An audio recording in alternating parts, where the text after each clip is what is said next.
सुनते हैं कि मोहब्बत से मोहब्बत जन्म लेती है, लेकिन बाज औकात उसके बरक्स भी हो सकता है। मोहब्बत में नाकामी इंसान को मायूसी की दलदल में धकेल सकती है, या फिर इंतकामी जज्बे के जेर असर इंसान अपना जहनी तवाजुन भी खो बैठता है। शुजाबाद में कुछ ऐसा ही वाकया पेश आया था जिस पर यकीन करना मुश्किल है। मैं हूं पारस मसरूर और आप देख रहे हैं कोई देखे न देखे, शब्बीर तो देखेगा। शब्बीर ने देखा कि दिलशाद नामी नौजवान अपने घर के दरवाजे पर खड़ा था कि पड़ोसन का दरवाजा खुला और एक लड़की इधर उधर झांकती दिखाई। ओफो, अभी सब्जी वाला कहाँ चला गया? अभी तो यहाँ खड़ा आवाजें लगा रहा था। वो भी गली में ही बोला, अगर आपको कुछ चाहिए तो मैं ला दूं। जी सब्जी चाहिए थी। आप ऐसा करें, मुझे आलू और प्याज ला दें। ठीक है, मुझे पैसे दे दें, मैं ले जाता हूँ। दिलशाद सब्जी वाले की तरफ दौड़ रहा था कि बदहवासी में उसे ठोकर लगी और वो गिर पड़ा। लड़की की हंसी छूट गई। दिलशाद ने खड़े होकर फौरन कपड़े झाड़े, मुड़कर देखा और फिर आगे बढ़ गया। इस दौरान लड़की पर्दे के पीछे छुप गई थी। दिलशाद ने सब्जी वाले से सब्जी ली और पड़ोसन के दरवाजे पर पहुंच गया। ये लीजिए। बहुत बहुत शुक्रिया, माजरत आपको इतनी जहमत दी। कोई बात नहीं। और कोई हुक्म? ये आपके हाथ पे चोट कैसे लगी? एक सेकंड, मैं साफ कर देती हूँ। अरे मैं आ रही हूँ। क्यों जहमत कर रही हैं आप? हाथ आगे करें आप, बस आपको थोड़ी सी जलन होगी, बर्दाश्त कीजिएगा। मुझे तो ठंडा लग रहा है। आप बताएं, आपकी एजुकेशन कैसी चल रही है? बस लास्ट ईयर है, पढ़ाई खत्म होने वाली है मेरी। अच्छी बात है। इसके अलावा और कुछ प्लान? उसके बाद फिर नौकरी इंशाल्लाह। आप बताएं, आप क्या कर रहे हैं? अपना क्या है, अभी तो जॉब देख रहे हैं, उसके बाद शादी भी तो करनी है। जी ये तो है। शुक्रिया। आपका भी शुक्रिया। कोई बात नहीं। तहजीब और दिलशाद पड़ोसी थे। एक नजर में एक दूसरे से मोहब्बत करने लगे थे। बहाने बहाने से दरवाजे पर मुलाकातों के बाद फोन का सिलसिला भी शुरू हो गया था। कभी कभी दिलशाद अपने 5 साल चहीते भतीजे के हाथों भी कोई पैगाम भिजवा देता था। शब्बीर ने देखा कि दिलशाद का 5 साल भतीजा खामोशी से तहजीब के घर में दाखिल हो गया था। हादी, तुम यहाँ क्या कर रहे हो? और ये क्या बाल फैलाए हुए और मुंह पे मिट्टी लगाई हुई है? अम्मा, अम्मा जी, अम्मा ये देखिए, ये हादी है, दिलशाद के बड़े भाई का बेटा है। कैसे मुंह पे मिट्टी लगाई हुई है सारी? बड़ी लापरवाह लोग हैं, बच्चों का ख्याल ही नहीं रखते। जाओ जरा इसका मुंह धुला दो, बाल वाल बना दो। आज जो हादी, तुम्हारा मुंह धुलवा देती हूँ, ठीक है? ये तुम्हारी जेब में क्या है? ये चाचा ने आपके लिए भिजवाया है।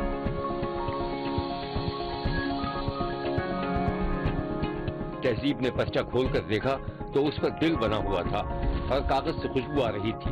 तहजीब आंख बंद करके कागज सूंघने लगी। तहजीब ने BS पास कर लिया था और अब उसके रिश्ते भी आने लगे थे। शब्बीर ने देखा कि तहजीब कॉलेज से निकली तो दिलशाद मोटरसाइकिल लिए उसका इंतजार कर रहा था। फिर वो तहजीब को लेकर एक होटल में चला गया। इस होटल का खाना बहुत मजे का है। यार देर बहुत हो जाएगी। अरे कोई बात नहीं, कोई बहाना कर देना। मगर ये अगर मगर क्या लगाया हुआ है, सुकून से बैठ नहीं सकते थोड़ी देर? अच्छा छोड़ो, मुझे एक बात बताओ, ये जो तुम्हारे बार बार रिश्ते आ रहे हैं, ये क्या सीन है? जाहिर सी बात है, आप रिश्ता नहीं भेजेंगे तो रिश्ते तो आएंगे। आप सीरियस ही नहीं है मेरे साथ। अरे क्या बात कर रही हो? मैं सीरियस नहीं हूँ तुम्हारे साथ। मेरा बस चले, मैं तुमसे आज ही शादी करूँ। यकीन है मुझे आप पर। मैं बस आपसे एक बात कहना चाहती हूँ, मेरी जिंदगी का जीना और मरना सिर्फ आपके साथ है, वापसी मुमकिन नहीं है। आप मेरे भी तमाम वापसी के रास्ते बंद हो चुके हैं। मैं तुम्हीं से प्यार करता हूँ और तुम्हीं से शादी करूंगा। तुम्हें यकीन क्यों नहीं होता मेरी बात पे? भरोसा करती हूँ लेकिन। अच्छा अगर मगर छोड़ो, मैंने खाना रख दिया, पहले खाना खाओ, बहुत भूख लग रही है। दिलशाद एक सीधी सादी मोहब्बत में डूबी हुई लड़की को मुसलसल धोखा दे रहा था और ये बात तहजीब को आहिस्ता आहिस्ता मुश्तइल कर रही थी और उसने फैसला कर लिया था कि अगर दिलशाद ने उसे धोखा दिया तो वो उसे आसानी से छोड़ेगी नहीं। एक दिन तहजीब अपने घर में थी कि उसकी माँ अपने हाथ में शादी का एक दावतनामा लिए बेटी के पास आ गई। तहजीब, तू तो कह रही दिलशाद तुझसे शादी करेगा, तुझसे प्यार करता है। ले देख ये क्या है?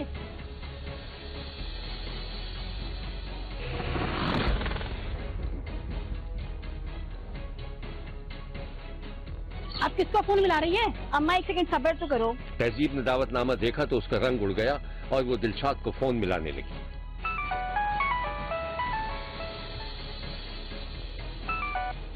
हेलो। हेलो दिलशाद, कहाँ हो तुम? मैं तो बाजार में हूँ। मैं तुम्हें बता रही हूँ 5 मिनट के अंदर अंदर घर पहुँचो। खैरियत तो है, तुम तक गुस्सा क्यों कर रही हो? 1 मिनट भी लेट होना तो तुम्हें यहाँ लाश मिलेगी। अच्छा तुम गुस्सा मत करो, बस मैं अभी पहुँचा। दिलशाद हाँफता कांपता तहजीब के घर में दाखिल हुआ तो तहजीब की माँ से उसका सामना हो गया। अस्सलाम खाला, तहजीब कहाँ है? ऊपर है वो। यहाँ लेते हैं एक छोटा सा ब्रेक। कहीं जाइएगा नहीं, हमारे साथ रहिएगा, क्योंकि कोई देखे न देखे शब्बीर तो देखेगा। दिलशाद तहजीब के पास पहुंचा तो शादी काट के टुकड़े जमीन पर पड़े हुए थे। तहजीब, मुझे पता है कि तुम क्यों गुस्से में हो, पर गुस्सा करने से पहले तुम्हें एक बार सच जान लेना चाहिए। क्या मुझे अभी सच जानने की जरूरत है? कौन है वो? किससे शादी कर रहे हो तुम? अरे मुझे मजबूरन हाँ करनी पड़ी, मेरी माँ धमकियां दे रही थी। अगर मैं उससे शादी के लिए हाँ नहीं करता तो मेरी माँ मर जाती।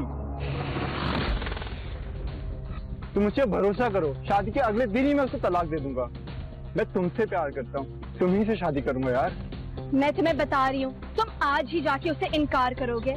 मेरी जिंदगी तबाह करके तुम मुझसे जान छुड़वाना चाहते हो? यार तुम प्लीज मेरी बात सुनो, ऐसा नहीं हो सकता। थोड़ा टाइम दो, मैं सब सही करने की कोशिश करता हूँ। देखो, अब तुम्हारे पास सिर्फ एक ही रास्ता है, हम आज ही शादी करेंगे, नहीं तो मैं वो करूंगी कि तुमने कभी कुछ सोचा भी नहीं होगा। प्लीज तो मेरी बात तो सुनो, तुम ही से शादी होगी, बट थोड़ा टाइम दो, मैं सब सही करने की कोशिश करता हूँ। थोड़ा सा तो टाइम दो तुम मुझे। क्या मतलब टाइम दो? तुमने मुझे पागल समझ के रखा है, मेरी जिंदगी तुमने बर्बाद कर दी। तुम क्या बातें कर रहे हो? बैठ, दफा हो जाओ मेरी नजरों से, निकल जाओ यहाँ से। तुम इतना हाइपर क्यों हो रही है? मैं कुछ तुम्हें कह रहा हूँ, बात सुनने की तो कोशिश करो। मेरी बात समझ में नहीं आ रही, चले जाओ यहाँ से। तहजीब मुबैना तौर पर दिलशाद के बच्चे की मां बनने वाली थी और दिलशाद उससे जान छुड़ाना चाहता था। भाई तहजीब जो कुछ कही थी उसकी बात में कितनी हकीकत है? झूठ बोल रही है वो, झूठ, मक्कार है, 1 नंबर की ब्लैकमेलर है वो। मैंने कुछ भी नहीं किया। भाई आपकी आंखें आपका साथ नहीं दे रही। शब्बीर ने देखा कि दिलशाद की बहन बहुत परेशान थी और वो अपने भाई से कुछ पूछ रही थी। भाई वो कहते पुलिस में रिपोर्ट दर्ज करवाऊंगी। छोटी मुझसे गलती हो गई, मेरा साथ दो। नहीं, मैं क्या कर सकती हूँ?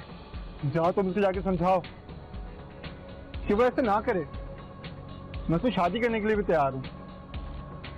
तहजीब की धमकी का असर न हो सका। दिलशाद ने खामोशी से दूसरी जगह शादी कर ली और इधर तहजीब किसी जख्मी नागिन की तरह पल खा रही थी। दिलशाद की शादी के 4 माह बाद शब्बीर ने देखा कि उदास और उजड़ी हुई तहजीब शदीद बेचैनी के आलम में कमरे में टहल रही थी। फिर वो दरवाजे पर आई। गली में बहुत से बच्चे खेल रहे थे। दिलशाद का 5 साला भतीजा हादी भी वहीं मौजूद था। हादी, तुम क्या धूप में खेल रहे हो बच्चों के साथ? मैं तुम्हारे लिए अंदर इतनी सारी चॉकलेट्स रखी, टॉफीज रखी, खानी है? आ जाओ। तहजीब बच्चे को हाथ पकड़कर अंदर ले गई। शब्बीर ने तहजीब का चेहरा देखा तो वो बिल्कुल सोता हुआ और सिपाट था।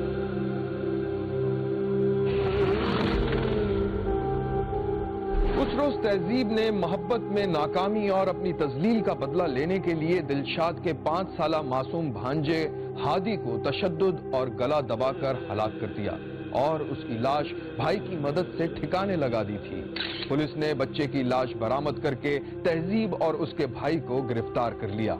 ये है वो मासूम 5 साला बच्चा जो सफ़ाक नाकाम मोहब्बत की भेंट चढ़ गया। बच्चे के लवाहिकीन का हाल बयान से बाहर है। लड़की ने बताई कि जो है इसके भाई ने मेरे से शादी नहीं की, दिलशाद ने, तो इसलिए मैंने उसे कत्ल किया है। मुल्जिमा तहजीब ने बच्चे को क्यों कत्ल किया, मोहब्बत में उसके साथ किस दर्जे का धोखा हुआ, ये तफसील खुद तहजीब ने शब्बीर को बताई थी। मैंने जाके इसकी बहन को कहा, इसकी बहन का नाम इरशाद है, मैंने उसको कहा कि ऐसा ऐसा मसला है। उसकी शादी के दौरान कहा कि अब तो अपनी माँ को कहो कि क्या पता वो मान जाए। कहती है नहीं तुम ना ऐसा करो, मेरे भाई की बात मान लो, मेडिसिन वगैरह खा लो, इसको खत्म कर लो, मेरा भाई दूसरी शादी तुमसे करेगा, मुल्तान रखेगा। मैंने इसकी बात मान ली। फिर इसकी शादी हो गई। शादी के 5-6 महीने गुजर गए, 8 महीने गुजर गए, फिर भी वही ला रहे कि हाँ आज करूंगा, कल करूंगा, ये करूंगा। फिर मुझे समझ भी नहीं आया क्या करूं, बस बर्दाश्त की हद खत्म हो गई। अचानक ऐसे ख्याल आया बच्चे को देख के कि ऐसा करूं, इनको तकलीफ होगी, एहसास होगा कि इन्होंने मेरे साथ गलत किया है। उसकी जब शादी थी उस टाइम मैं प्रेग्नेंट भी थी 2 महीने। पुलिस ने शब्बीर को जो कुछ बताया था वो ये है। इसने उसे धमकी भी दी थी दिलशाद को कि मैं तेरी बीवी को मार दूंगी, तूने मेरे साथ ज्यादती की है। लेकिन उसने दरगुजर किया, उसके ज़हन में नहीं था कि ये इतना बड़ा स्टेप उठाएगी। फिर इसको मौका मिला, इसने बच्चों को टाफी को बहाने बुलाया। बच्चा आया अंदर, इसने बुलाया, उसको गला दबा के इसने मर्डर कर दिया। और उसके बाद लाश को ठिकाने लगाया। उसके भाई को पता था, इसका भाई एक दानिश है, वो भी तकरीबन कोई 18-20 साल का, उसको भी पता था इस बात का कि इसने मर्डर किया है, लेकिन उसने पुलिस को नहीं बताया। इसमें हमने जो हमारे 2 प्राइम सस्पेक्ट्स थे, जो मुलजिम हैं, दोनों को हमने अरेस्ट कर लिया अल्हम्दुलिल्लाह। और हमने इनका डीएनए भी करवा लिया। तो इंशाल्लाह डीएनए जब मैच आ जाता है तो इनको सजा भी होगी इस केस में। शब्बीर का कहना है कि मासूम बच्चे को मोहब्बत की सफाकी ने इसलिए कत्ल कर दिया क्योंकि उसका चाचा बच्चे से शदीद मोहब्बत करता था। मुल्जिमा का ख्याल था कि उसका नाम निहाद आशिक और उसकी जिंदगी को बर्बाद करने वाला खुद जिंदगी भर सुखी न रह सके।